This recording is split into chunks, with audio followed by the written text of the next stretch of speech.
Hello, hello. I am back to help you do this thing called life. So we are in well, look, I'm outside, y'all. I don't know what's happening to me as I get older, because look, but I think it's just that this is a result of COVID. Because I ain't never had to be outside. Straight from the house to the car to the wherever I'm going, back to the car to the house. But now I feel the need to get out sometimes. So I'm right up the street.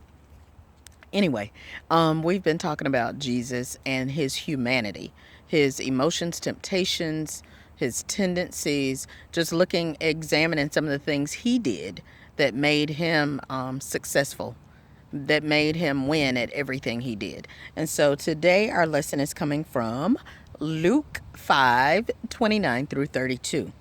And it reads, I got a Bible out here, y'all. I usually, when I'm not home, I'm messed up but yeah, anyway. Um, I said 29 through 32 of Luke 5. And it says, soon Levi held a banquet in his home with Jesus as the guest of honor. Many of Levi's fellow tax collectors and other guests were there, but the Pharisees and their teachers of religious law complained bitterly to Jesus' disciples. Why do you eat and drink with such scum? Now, this is a New Living Translation. But Jesus answered them, healthy people don't need a doctor, sick people do.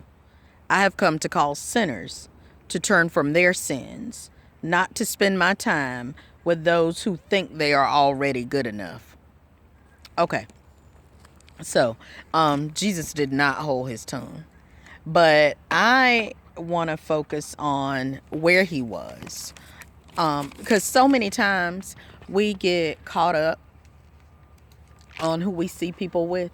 And like Jesus would be much criticized today if he were here, because he spent his time with the castaways. He spent his time with those who were not, religious. And the thing is, we don't need to be spending our time necessarily with religious people either, because being religious doesn't mean you're saved. Being religious is just that. You do something ritualistically or whatever. So and we're not here to get into what all religion is, but he said in another version, like, that those who are well have no need of a physician. So there are only a few points I kind of really want to hone in on, because we're supposed to be leading others to Christ. And so if we only surround ourselves with Christians, how do you convert someone who's already converted? And this is a lesson for me too, because we have to be careful that we become strategic in winning souls to Christ. And so anyway, there are a few points that I have down. Now, I know when I first gave my life like completely to Christ, I definitely had to cut off some things, like cold turkey, had to cut off some stuff. So as I'm talking, you got to know where you are in your maturity level and know what you can handle, because be sure that the Lord, he said, the doctor or the physician does not, it's that he was a doctor or a physician. Like, so he knew he was well. Okay. You need to know you're well. You need to know that you have some maturity under your belt as a Christian. You can't be like young in the Lord and then feel like you can still go to the club, or go hang out with those drinking, because you might find yourself doing the same thing. But at some point, you should be strong enough, you should be mature enough to be able to handle being in different settings. Now, please don't misconstrue what I'm saying. I'm going to give you some examples from my own life. So, like I said, I cut off a lot of things cold turkey. Like, I could not listen to secular music at all, because whatever I heard, I saw.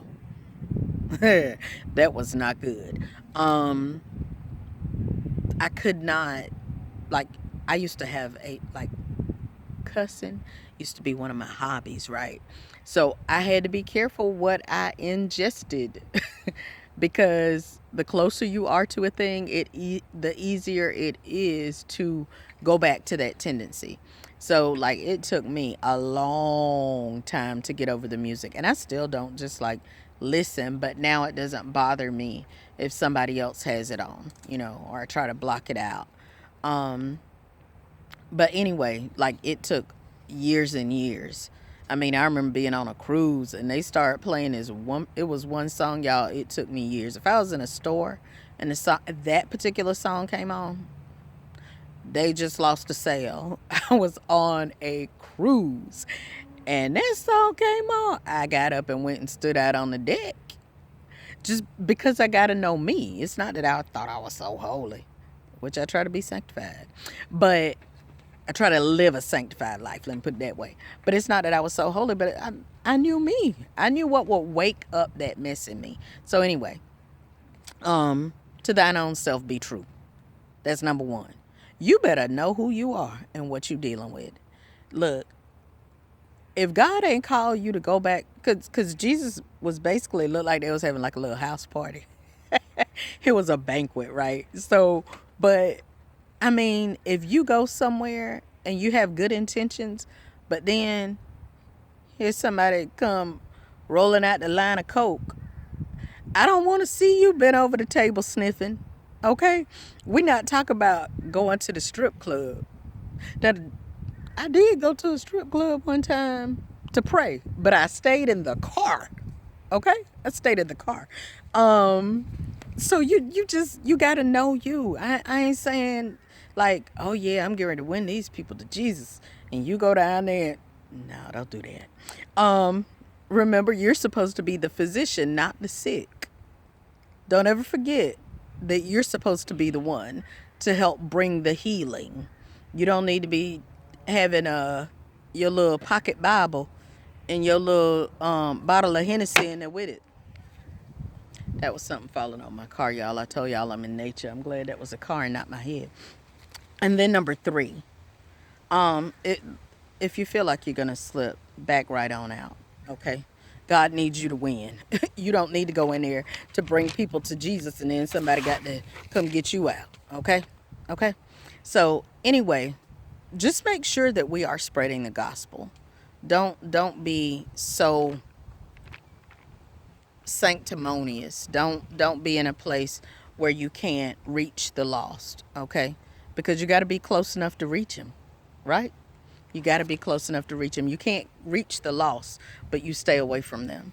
So we got work to do, y'all. The fields are white. The Bible says that the harvest is ready, okay? So let's do our part. I love y'all, and I love you for free. I forgot who I heard say that, but it's funny. This is what oxygen, fresh air does to me. I apologize. This has been One More Minute with Marcy. I'll be back tomorrow with another moment of momentum producing motivation. Until then, stay encouraged. And remember, you got to flutter before you can fly, but flying is in your future.